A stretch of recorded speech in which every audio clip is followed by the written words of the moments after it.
Bonjour à tous, vous voulez connaître mon avis sur la Gen 6 après 3 ans d'utilisation? Eh bien je vais vous en parler maintenant. C'est parti!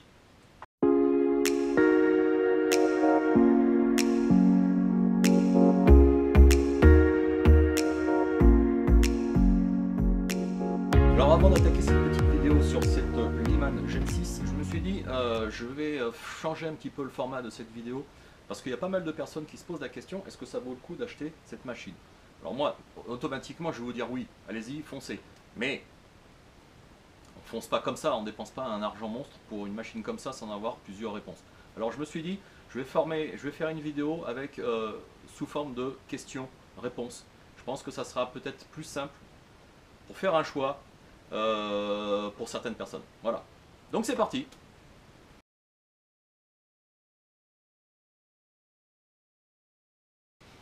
Alors est-elle précise? Ça c'est la première question que les gens se posent. Oui, elle est précise, elle est super précise même. Elle est précise à 0,1 grain près.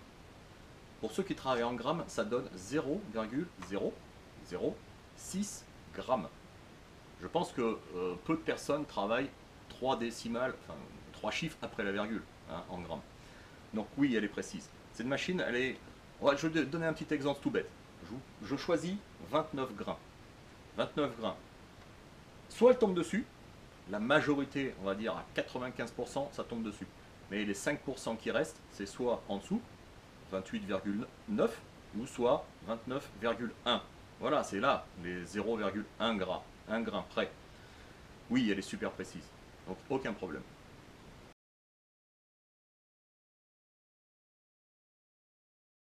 Alors, pour la vitesse d'utilisation, c'est tout relatif. Puisque moi, comme je destine cette machine à faire que de l'arme longue, le temps que vous ayez mis, par exemple, une dose dans une douille, vous la mettez en automatique, bien sûr, et le temps qu'elle délivre sa poudre, vous avez le temps de mettre l'ogive, de la passer dans la presse, et votre munition est finie. Pendant ce temps-là, votre dose, eh ben, elle vous attend. Voilà, donc c'est très très rapide quand même.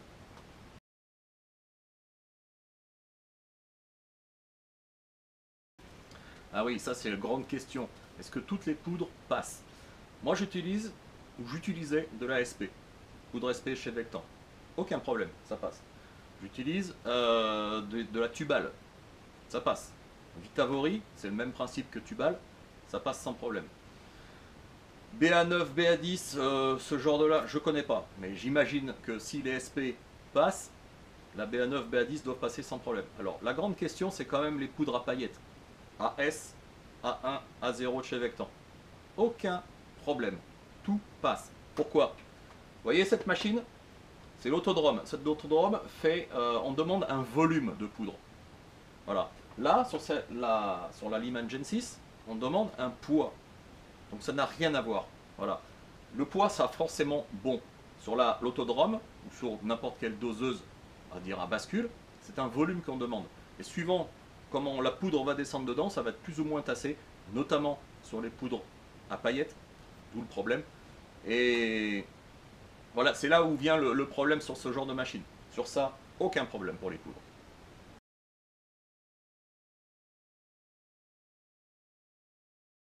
Alors l'usage, bon, moi je vous ai dit précédemment que j'utilisais cette machine principalement pour faire de l'arme longue. Pourquoi? Tout simplement parce que moi sur des armes longues je demande à être très précis. Voilà. Sur les armes longues je tire à 100 mètres, voire plus loin si j'ai la possibilité. C'est quand même pour faire de la précision. Sur les armes de poing, c'est totalement différent. Moi personnellement, je m'en fous si ça tire à droite, à gauche. Enfin, c'est pas que je m'en fous, mais je demande à être moins précis sur la poudre. C'est pas la même chose.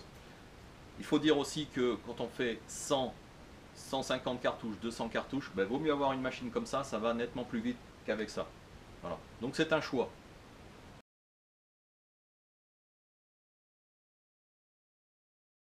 Alors des défauts, oui, il y en a forcément sur le genre de machine comme ça. C'est électronique. Alors il m'est arrivé que cette machine, en débitant la poudre, se bloque. Voilà. Le tuyau, l'alimentation, c'est complètement bloqué. Alors qu'est-ce qu'il faut faire? Ben, il faut l'arrêter complètement cette machine. Donc on la met sur stop. Et on regarde ce qui se passe. Il ne faut jamais forcer. Tout ce qu'il faut faire, si ça se passe, si ça se bloque, ça m'est arrivé, je peux vous le dire, sur 3 ans d'utilisation, ça m'est arrivé, allez, on va dire 4, 5 fois maximum. C'est très très peu. Quand ça se bloque, on l'éteint, on la démonte, on enlève la poudre, on la nettoie complètement et c'est reparti. Aucun problème. Petit défaut aussi, enfin défaut entre guillemets, c'est l'écran cristaux liquide. C'est assez sensible.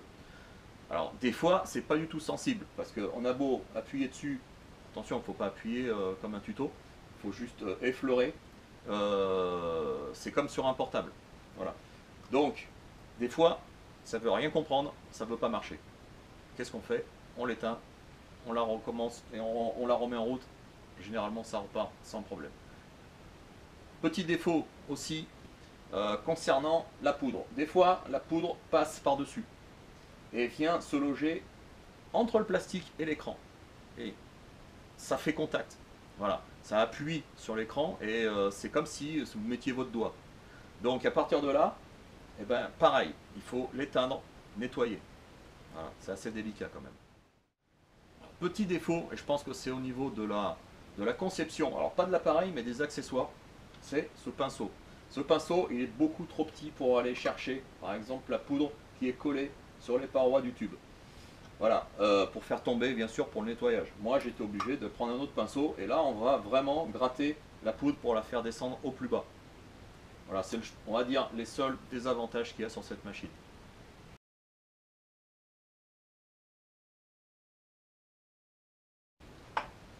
Déjà, pour le nettoyage et le démontage, il n'y a rien de plus facile. La première chose à faire, c'est déjà enlever toute la poudre qu'on a dedans, le maximum de poudre. Donc, on ouvre le tiroir, on ouvre la petite porte, on fait tomber dans le bidon, et on fait aider grâce au pinceau. C'est pour ça qu'un grand pinceau c'est plus facile que le petit, hein. On fait descendre la poudre et on fait aller le plus vite, enfin on fait descendre le maximum de poudre pour la ranger. À partir de là, ben, c'est pas compliqué, il suffit de démonter. On n'oublie pas de mettre le bouchon au bout du tube, et comme l'appareil est livré avec cette petite épingle en métal, on va trouver le trou de l'axe et on vient dévisser tout simplement. Voilà. On vient vider la poudre qui reste bien sûr dans le bidon. Et puis voilà, regardez. Hop, on enlève le tiroir, on vide le reste de poudre qu'il y a dedans. Et c'est fini. Votre machine, elle est restée à plat. C'est un gros avantage par rapport aux autres machines.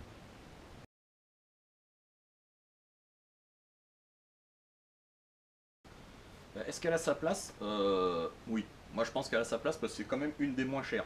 Voilà, comparé à la toute dernière de chez Francfort Arsenal, ou la Charger Master, Charge Master Lite de chez RCBS, il y a la Lock and Load de chez Ornadi, on est quand même en gros 50 € de moins.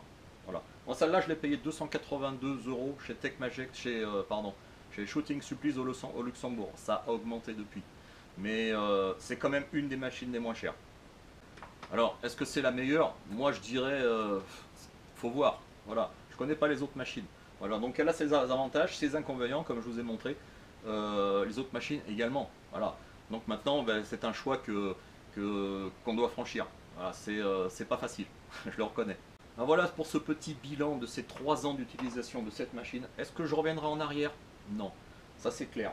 Acheter une machine comme ça change complètement la façon de voir le rechargement. Voilà. En achetant cette machine là, j'ai revendu des doseuses que j'avais achetées et que je n'utilisais plus. Voilà, c'est pour dire. Voilà. Ça change tout, croyez-moi. Il y en a beaucoup de personnes qui ont vu ma première vidéo de présentation de cette machine il y a 3 ans, qui en ont acheté depuis, et eux aussi ont été ravis de leur achat. Voilà. Évidemment, il y a quelquefois des petits inconvénients. C'est électronique, on peut avoir quelques merdouilles à droite à gauche. Ça, c'est inévitable. Attention, c'est fabriqué en Chine. Ah, c'est Liman, c'est américain. Non, non, c'est fabriqué en Chine, comme tout le reste. Bon, voilà pour conclure vite fait. J'espère que cette petite vidéo vous aura plu. Ça permettra peut-être à certaines personnes qui veulent franchir le cap de choisir ou pas d'acheter ce genre de machine, hein. Moi, je suis pas vendeur Liman. Il y a des belles machines comme la RCBS ou comme la Francfort Arsenal ou la Ornadi. Ça, c'est un choix purement personnel. Moi, ce que je regarde, c'est l'aspect financier dès le départ, c'est clair, et l'aspect pratique. Voilà. Moi, cette machine, je l'ai choisie tout de suite et tout en connaissance de cause. J'ai regardé sur YouTube s'il y avait des tutos, des montages, des machins d'utilisation. Et vraiment, cette machine, elle m'a plu tout de suite. Voilà. Ciao, à bientôt.